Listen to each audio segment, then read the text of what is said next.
যারা সব সময় আস্তাগফিরুল্লাহ পড়ে তাদের রিজিকের কোনো টেনশন হয় না, রিজিক নিয়ে তাদের আর কোনো চিন্তা থাকে না।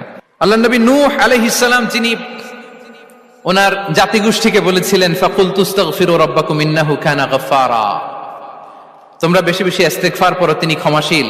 ইস্তেগফার পড়লে কি হবে? ইউরসিলিস সামাআ আলাইকুম মিদরারা, রহমতের বৃষ্টি বর্ষণ হবে, তোমাদের জমিগুলো উর্বর হবে।